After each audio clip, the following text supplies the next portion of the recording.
اس وقت میرے ساتھ موجود ہیں اعظم خان صاحب، جو پاکستان تحریک انصاف پنجاب کے نائب صدر ہیں، دیرینہ کارکن ہیں پاکستان تحریک انصاف کے، اور قریبی ساتھی ہیں بانی چیئرمین عمران خان صاحب کے۔ ان سے آج کرنٹ ایشوز پہ بات کرتے ہیں اور ان سے جانتے ہیں کہ موجودہ سیاسی صورتحال کیا ہے۔ فارم 45 اور 47 پہ بھی بات کریں گے، اور جو اڈیالہ جیل میں عمران خان صاحب کے ساتھ اور بشرا بی بی کے ساتھ موجودہ حکومت کر رہی ہے اس پہ بھی بات کریں گے۔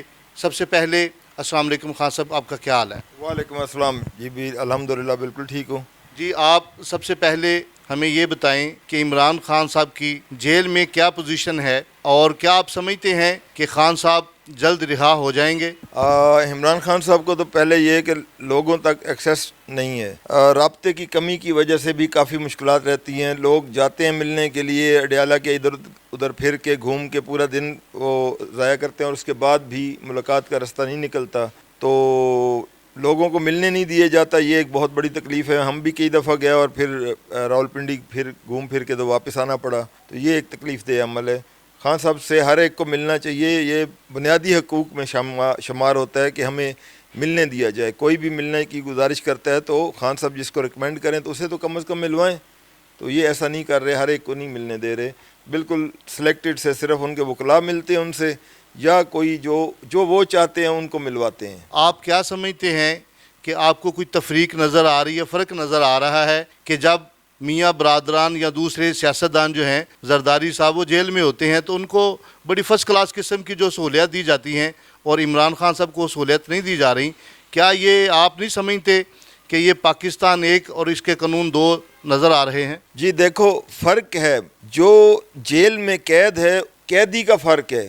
پہلے جو قیدی تھے وہ جرم وار تھے، انہوں نے جرم کیے تھے، وہ گنہگار تھے، انہیں سزا ملنی چاہیے تھی، لیکن وہ بیک ڈور رستوں سے کمپرومائز کر کے وہ چلے گئے، اور سہولتیں بھی انہیں پوری دی جاتی رہیں کہ انہوں نے ہمیشہ کمپرومائز کیا اوپر والوں کے ساتھ۔ تو خان صاحب جو ہے وہ میرٹ کی بات کرتے ہیں، وہ حق کی بات کرتے ہیں۔ جیسے آپ دیکھو کہ عدالتیں جس طرح انہوں نے کیپچر کر رکھی ہیں، تو اس طرح سارے ادارے ان کے انڈر ہیں، تو وہ اصل ملک کے بادشاہ تو وہ اوپر والے ہیں۔ تو اوپر والے جو ہے وہ تھوڑا سا بھی لحاظ اگر رکھتے تو خان صاحب اب اس وقت اقتدار پہ ہوتے، اس ملک کا حالات یہ نہ ہوتے جس دگرگوں حالات میں اس وقت ملک پھر رہا ہے۔ عوام پریشان ہے، روٹی کھانے کو نہیں ہے لوگوں کے پاس، اور آپ دیکھو کہ آگے آنے والے دنوں میں بھی امید کوئی نہیں ہے اچھی کی۔ تو بہتر یہ ہے کہ جاؤ خان صاحب سے معافی مانگ لو اور صلح کر لو، اور خان صاحب کو ملک چلانے دو، یہ ملک سنور جائے گا، ورنہ ڈبو تو آپ چکے ہی ہو۔ آپ کیا سمجھتے ہیں جو موجودہ حکومت نے بہت زیادہ اس وقت قرضے لیے ہیں، اور جیسے گرین لینڈ جیسی ایک سڑک بنائی گئی جس پہ عوام کا کروڑوں روپیہ جو تھا وہ خرچ کیا اور وہ بالکل ضائع ہو گیا، پہلی بارش کی نظر ہو گیا، تو آپ کیا سمجھتے ہیں کہ جو موجودہ حکومت ہے جیسے قرضے لے گی تو پھر آنے والے وقت میں پی ٹی آئی کے لیے یا عمران خان صاحب کے لیے، کیونکہ انہوں نے آنا تو ہے، انہیں روک نہیں سکتے، تو وہ پھر کیا مشکلات نہیں ہوں گی؟ دیکھیں جی، جو آپ کنسٹرکشن کے حوالے سے بات کریں تو سڑکوں کے رنگ کر دینا سڑکوں پر تو یہ کوئی بات نہیں ہے، یہ تو پیسے کا ضیاع تھا۔ اگر سڑک کو کرنا ہے تو پھر اس کے لیے جو بچھائی جاتی ہے بچمن وغیرہ، اس کو کلرفل کر کے تو بچھایا جاتا، نئے سٹائل سے سڑک بنائی جاتی تاکہ وہ دیر پا ہوتی۔ اب یہ کلر کیا گیا اور کلر بارش کے بعد اڑ گیا، تو یا پھر ٹائروں سے بھی گھس جاتا ہے تو ختم ہو جاتی ہے چیز، یہ پائیدار نہیں ہوتا، تو یہ ایک نقصان ہوا عوام کا۔ تو چلو ٹھیک ہے، یہ تو جو ہو گیا ہو گیا، لیکن جو اصل بات ہے، اصل بات کیا ہے، اس ملک کے جو معاملات ہیں وہ صرف یہ شوشہ کرنے سے نہیں بننے۔ اب ہمارے جو اقتدار پر بیٹھے ہوئے لوگ ہیں، میں کسی کا نام بھی نہیں لیتا لیکن میں سمجھا آپ کو دیتا ہوں آسانی سے، کہ جتنے بھی اوپر سے لے کے نیچے تک جو بھی اقتدار کے مزے لے رہے ہیں اس وقت، وہ سب سلیکٹڈ ہیں، اور سلیکٹڈ ہونے کے بعد وہ کام ایسے کر رہے ہیں، صرف شوشہ کر رہے ہیں، جیسے میک اپ کر رہے ہیں چیزوں کو، اور بس۔ تو اس طرح ملک نہیں چلتے بھائی، ملک چلتے ہیں کچھ کر دکھانے سے، عوام کے لیے کچھ کرو، عوام کی فلاح کے لیے کچھ کرو، چیزوں کو میک اپ نہ کرو۔ بسوں پر وہ فلیکسیں لگا کے تو اس کو اس طرح کیا جا رہا ہے، لیکن لوگوں کے کاروبار کہاں ہیں؟ ہر چیز تو تباہ ہو گئی ہے، روزگار کے راستے بند ہو گئے ہیں لوگوں کے۔ تو اسی طرح ہر بندہ پریشانی میں ہے، ہم عوام میں سے ہیں, عوام کی بات سنتے ہیں, انہیں ہمیں پتہ ہے کہ کیا ہو رہا ہے عوام کے ساتھ. تو مشکلات بہت زیادہ بڑھ گئی ہیں. یہ ملک اس وقت میں سمجھتا ہوں رہنے کے قابل نہیں رہا. تو آنے والے وقت میں انشاءاللہ خان آئے تو یہ ملک رہنے کے قابل بنائے, اور پھر یہاں پہ امن و سلامتی ہو, انصاف ہو. سب سے بہتر یہ کہ ادارے انصاف کریں, عدالتیں انصاف کریں, افسران انصاف کریں, بیوروکریسی انصاف کرے, تو پھر ملک آگے بڑھے گا. جہاں ناانصافی ہوگی وہ ملک نہیں بڑھے گا. جی, آپ جس طرح دیکھ رہے ہیں کہ خان صاحب کے ساتھ جو بہت زیادہ زیادتی کی جا رہی ہے, بشرا بی بی کے ساتھ زیادتی کی جا رہی, کبھی لائٹ نہیں دی جا رہی, کبھی سہولیات نہیں دی جا رہی. اور حال ہی میں آپ نے دیکھا پنجاب بار کا الیکشن جس میں پاکستان تحریک انصاف کے حمایت یافتہ وکلاء نے کلین سویپ کیا. تو آپ کیا سمجھتے ہیں کہ اگر فری اینڈ فیئر الیکشن ہو تو پھر خان صاحب کی کیا پوزیشن ہوگی؟ دیکھو, الیکشن تو پہلا بھی اچھا ہوا تھا, بہت اچھا الیکشن تھا, لیکن رات 11 بجے جب رزلٹ ان کے مخالف آنا شروع ہوئے تو اداروں نے وہاں پہ قبضہ کیا. اور آپ کے سامنے پھر جو رزلٹ انہوں نے 45 کو 47 میں بدلا جب, تو پھر کیسے ہوا, ملک کو اس وقت کیا کہتے ہیں غاصبوں کا قبضہ کرا دیا گیا. تو اس وقت جو ہے نا, آپ قابض لوگ بیٹھے ہوئے ہیں, حقدار نہیں بیٹھے ہوئے. یہ گورنمنٹ جو ہے, یہ میں نہیں سمجھتا کہ میرٹ کی گورنمنٹ ہے یا حلال گورنمنٹ کر رہے ہیں. یہ بالکل غلط رستے پر جا رہے ہیں. اور وہ لوگ جو عوام کے پسندیدہ نہیں ہیں ان کو لا کے بٹھانا, بھائی آپ کو اگر لوگ بٹھانے ہی تھے تو اس ملک میں اور لوگ مر گئے تھے, بہت اچھے اچھے لوگ بھی ہیں. کچھ ایسی گورنمنٹ بنا لی جاتی جو وقتی طور پہ انتظامات چلاتی, ملک کو چلا لیتی, لیکن انہی کو جو ناپسندیدہ ہیں انہی کو لا کے بٹھا دینا, یہ بہت بڑا میں سمجھتا ہوں کہ بلنڈر تھا. یہ نہیں ہونا چاہیے تھا. ہوتا اگر آپ عوام میں سے لوگ لیتے, چلو جی آپ پی ٹی آئی کو یا عمران خان کو پیچھے دھکیل رہے ہیں, لیکن بٹھانے کے لیے, کام کرنے کے لیے اگر آپ کو لوگ چاہیے تھے, وقت گزارنا ہی تھا تھوڑا اپنے اچھا, تو اپنے اچھے وقت کو گزارنے کے لیے کم از کم عوام میں سے کوئی اور لوگ لے جاتے, ان کو اوپر بٹھاتے, عوام گزارا کر لیتی. وہ کاکڑ صاحب نہیں بنے تھے وزیر اعظم, تو جب وہ وزیر اعظم بنے تھے عوام نے تھوڑا سا گزارا کیا, لیکن انہوں نے بھی اپنا جو ان کے پاس گن تھا وہ نکالا. اور پھر اس کے بعد آج تک کیا ہو رہا ہے, ملک کے ساتھ کیا ہو گیا. یار بڑا افسوس ہوتا ہے اس ملک میں رہتے ہوئے. ہم لوگ بالکل ایسے, یا تو آپ سر اٹھائیں گے تو سر کٹوائیں گے, یہ پوزیشن آ چکی ہے. تو سر اٹھا کے تو جینا ہوگا ہمیں, ہم سر نہیں جھکائیں گے, ہم لڑیں گے. اگر ہم مار نہیں سکتے تو مریں گے ضرور, ہم تیار ہیں مرنے کو. آپ اس جو مشکل دور گزر رہا ہے پاکستان تحریک انصاف پہ, خصوصاً کارکنوں پہ, اور جو ادارے ہیں وہ ظلم و بربریت کر رہے ہیں, جو فسطائیت پھیلا رہے ہیں, فرعونیت کر رہے ہیں, جب مرضی کسی کے گھر پہ پولیس حملہ کرتی ہے, اس کا ڈیرا کسی بندے کا توڑتی ہے, کوئی کارکن نجائز بیجا پکڑے جاتے ہیں, اور یہ روٹین ہے. تو یہ ایک تو معاملہ کب تک رہے گا, اور آپ کارکنوں کو کیا پیغام دینا چاہتے ہیں اس مشکل حالات؟ جب آپ سیاسی معاملات ہیں نا, سیاسی معاملات میں آپ کینڈیڈیٹس کو یا جو بھی متعلقہ لوگ ہوتے ہیں ان کو پکڑتے ہیں, جیلوں میں بند کریں, وہ کورٹوں میں جائیں, سنوائی لیں, چھوٹ جائیں, تو ایک طریقہ کار ہوتا ہے. لیکن اگر وہ گنہگار ہیں تو سزا پائیں, لیکن اگر گنہگار نہیں ہے تو وہ آزاد ہوں. فنڈامنٹل رائٹ ہونا چاہیے لوگوں کو, بالکل میرٹ پہ ہونا چاہیے.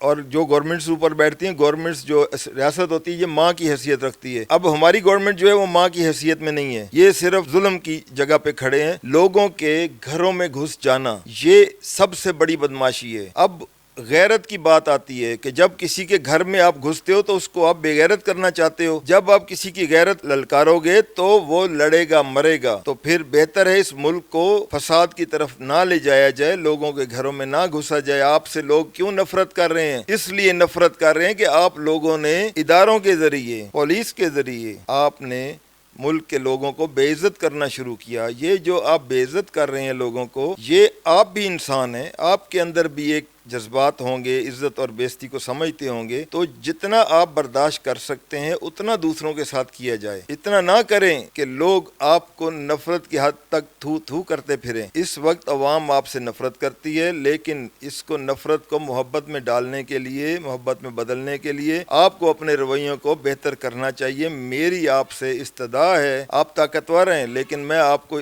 پھر بھی ریکویسٹ تو کر سکتا ہوں کہ بھائی ابھی بھی سمجھدار ہو جائیں, عوام سے پیار کریں, عوام کے عزت نفس کو نہ للکاریں, عوام کو بے عزت مت کریں. خان صاحب کو آزادی کی طرف لائیں, وہ پاکستان کے لیے ضروری ہیں.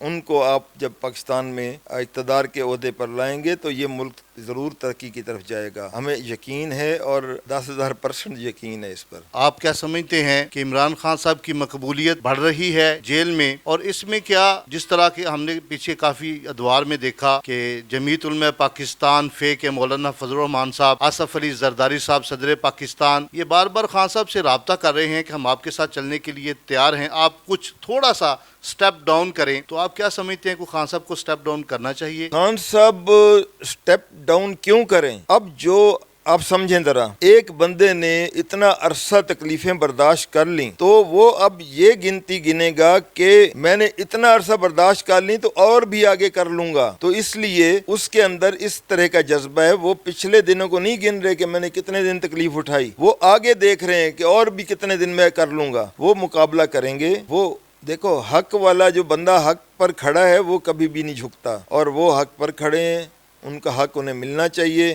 اول تو 45-47 کے جو کیس لگے ہوئے ان کی سنوائی ہو، ہماری گورنمنٹ سیدھے آرام سے پی ٹی آئی کی گورنمنٹ بنتی ہے اور پھر سارا ملک سنور جائے گا۔ ملک کو ٹھیک نہیں کرنا یار، آپ کا ملک ہے، آپ اپنے ملک کو ٹھیک کرو، یہ آپ پر ذمہ داری عائد ہوتی ہے، آپ نے بھی کل کو قبروں میں جانا ہے، اپنی قبریں اچھی کریں، لوگ آپ کو پیچھے دعائیں دیں، تو ایسا کام کریں جس میں آپ کو دعائیں ملیں۔ آپ پورے پاکستان کو، خواہ وہ کوئی بھی جماعت ہے، ساری جماعتیں پاکستان میں موجود ہیں، آپ پاکستان تحریک کے انصاف کے پلیٹ فارم سے ان تمام پاکستانیوں کو کیا میسج دینا چاہتے ہیں کہ آنے والے وقت میں ملک پاکستان کو ترقی کی طرف اگر لے کے جانا ہے تو وہ کس طرح ہوگا معاملہ، اور پھر پاکستان ترقی کی طرف گامزن ہوگا؟ پلانز ہوتے ہیں۔ پہلی تو بات ترقی کا زینہ یہ ہوتا ہے کہ آپ اپنے معاشرے میں امن، سکون، انصاف، ایجوکیشن اور جو صحت کے معاملے ہیں، یہ بڑے بنیادی حقوق ہیں، پھر سفری معاملات ہیں، ان تمام معاملات کو آپ دیکھتے ہوئے اپنے ملک کو، چیزوں کو ایک ایک پکڑ کے ٹھیک کریں گے۔ جیسے آپ کہہ لیں نا، صحت کارڈ بنایا تھا خان صاحب نے، تو یہ صحت کارڈ جو ہے عوام کے دلوں کو جیتنے کا ایک رستہ تھا،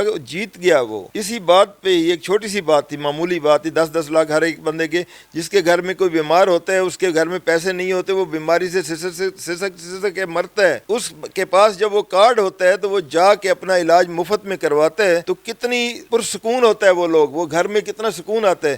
تو کسی کو جب آپ سکون دو گے تو آپ کی طرف بھی لوٹ کے سکون آئے گا۔ تو اتنی سادہ سی بات کو آپ سمجھو، لیکن میں اپنی عوام سے کہتا ہوں کہ بھائی آپ قائم رہیں، اگر ہمارا لیڈر قائم ہے تو آپ بھی قائم رہیں۔ ہم انشاءاللہ، تھوڑے دنوں کی بات ہے، زیادہ مشکلیں گزر چکی ہیں، تھوڑا اور برداشت کر لیں گے، لیکن ہم مقابلہ کرتے رہیں گے۔ انشاءاللہ ایک دن ہوگا جب ہم انہیں دھکیل کے باہر نکال دیں گے، اور اس ملک میں جو میں امن، سلامتی، سکون اور صحت اور باتیں کر رہا ہوں، یہ سب کچھ ہم اچھے لیول پر لے آئیں گے، اور انشاءاللہ اس ملک کو ہم یورپ سے اچھا کر سکتے ہیں۔ آپ یہ نہ سمجھیں کہ یہاں پہ یہ شلوار قمیض پہن کے لوگ پھر رہے ہیں تو یہ ماڈرن نہیں ہو سکیں گے، یہ ترقی یافتہ نہیں ہو سکیں گے، پڑھے لکھے نہیں ہوں گے۔ یہ سارے پڑھے لکھے ہو جائیں گے، ہم محلوں سے لوگوں کو اٹھا کے پڑھائی کی طرف لائیں گے اور ایک پڑھا لکھا معاشرہ تشکیل دیں گے انشاءاللہ۔ ہمارے گاؤں کے لوگ بھی بہت پڑھے لکھے ہوں گے اور یہ ملک ترقی کرے گا۔ خان صاحب، آپ کیا سمجھتے ہیں کہ جو پاکستان میں کچھ ایسے ادارے ہیں جو پاکستان کو صحیح سمت میں چلنے نہیں دے رہے، آپ ان اداروں کو کوئی میسج دینا چاہیں گے؟ میں اوپر سے لے کر نیچے تک ہر ادارے سے یہ درخواست کرتا ہوں کہ یار دیکھو، یہ آپ کا ملک ہے، اپنے ملک کو سنواریں، اپنے ملک کی بہتری کے لیے جو حق اور سچ کے فیصلے ہیں اس پر کریں۔ جیسے آپ دیکھو، کمشنر راولپنڈی جیسے بولے تھے، انہوں نے بتایا تھا کہ کیا کیا ہوا، وہ بتا رہے تھے کہ 70 ہزار ووٹ زیادہ تھے پی ٹی آئی والوں کے، اور میں اب شرمندہ ہوں اس بات پہ، تو یہ ایک بہت بڑی بات تھی۔ باقی جتنے پاکستان پورے میں افسران ہیں وہ بھی اپنی بات کریں، وہ بھی بتائیں آہستہ آہستہ، لیکن بات یہ ہے کہ اس سے کیسے غائب کر دیا گیا۔ اب جب اس ملک میں بندے ہی غائب کر دیے جاتے ہیں تو پھر بولے گا کون بات کرے گا؟ اب میں بات کروں اور کل کو اٹھایا جاؤں، مجھے ڈر نہیں ہے، مجھے کوئی خوف نہیں کسی سے، مرنا ایک دن ہے، بستر پہ بھی بندہ مر جاتا ہے، ایکسیڈنٹ میں بھی مر جاتا ہے۔ تو اس لیے میرے دوستوں، میرے پاکستانیوں، تمام افسران کو بھی اور تمام اداروں کو بھی کہتا ہوں کہ ملک کو ٹھیک کرنے کے لیے آپ اپنا کردار ادا کریں۔ اللہ تعالیٰ کو جان دینی ہے، اس لیے انصاف کریں، فیصلے اچھے کریں، انشاءاللہ آپ سرخ روح ہوں گے، اللہ پاک کے مقرب ہوں گے، اور اللہ تعالیٰ آپ کو اچھے عہدے اور اچھی ترقیاں بھی دیں گے، اور اگلی جہان میں بھی اچھا مقام عطا فرمائیں گے۔ تو جس طرح ہم دعا کرتے ہیں کسی مرنے والے کے لیے اللہ پاک انہیں جنت الفردوس میں اعلیٰ مقام عطا فرمائے، تو میں بھی یہ دعا کرتا ہوں کہ آپ جب اس دنیا سے جائیں، ہمارے جتنے لوگ ہیں وہ کوئی بھی جائے تو اس کو اللہ پاک اپنے حفظ و امان میں بڑے درجے عطا فرمائیں۔ یہ تھے ہمارے ساتھ اعظم خان نیازی صاحب جو سینٹرل پنجاب پاکستان تحریک انصاف کے نائب صدر ہیں۔ آج کی بات نیوز سے اہم گفتگو کرتے ہوئے انہوں نے یہی کہا کہ پاکستان تحریک انصاف کے جو کارکن ہیں وہ حوصلہ رکھیں، انشاءاللہ جلد ہی عمران خان صاحب آپ میں ہوں گے، باہر آئیں گے اور مجبوراً حکومت کو، اداروں کو ان کو چھوڑنا پڑے گا، کیونکہ پاکستان کی ترقی جو ہے وہ عمران خان کے ساتھ ہے۔ عمران خان آئیں گے تو ان پہ اوورسیز پاکستانی جتنے بھی ہیں وہ بھروسہ کرتے ہیں، پاکستان میں جتنے لوگ ہیں وہ عمران خان پہ بھروسہ کرتے ہیں، بہت ساری جماعتیں بھی عمران خان کے ساتھ چلنے کے لیے تیار ہیں۔ اور اعظم خان صاحب نے یہی کہا کہ اداروں کو اپنا کردار ادا کرنا چاہیے اور پاکستان میں رہنے والے ہر کارکن کو پاکستان کی ترقی کے لیے اپنا کردار ادا کرنا پڑے گا، اور جب سب اپنا اپنا کردار ادا کریں گے اور ادارے جہاں تک ان کی رسائی ہے وہاں تک رہیں گے اور مداخلت نہیں کریں گے۔ عمران خان کو لوگ کیوں چاہتے ہیں؟ عمران خان کو لوگ اسی لیے چاہتے ہیں کہ اسے کوئی لالچ نہیں، اور نہ اسے کوئی لالچ دے سکتا ہے، نہ اسے کوئی کرپشن کروا سکتا ہے، اور نہ وہ کرپشن کرنا چاہتا ہے، نہ اسے کرپشن کرنے کی ضرورت ہے۔ وہ تو پاکستان کو اور پاکستان کے عوام کو آگے لے کر جانا چاہتا ہے اور پوری دنیا میں پاکستان کا نام روشن کرنا چاہتا ہے۔ پہلے بھی عمران خان نے پاکستان کا نام روشن کیا اور اب بھی آنے والے وقت میں انشاءاللہ عمران خان ہی پاکستان کو ترقی کی منازل طے کروائے گا۔ عمران خان آئے گا تو پاکستان کی معیشت مستحکم ہوگی۔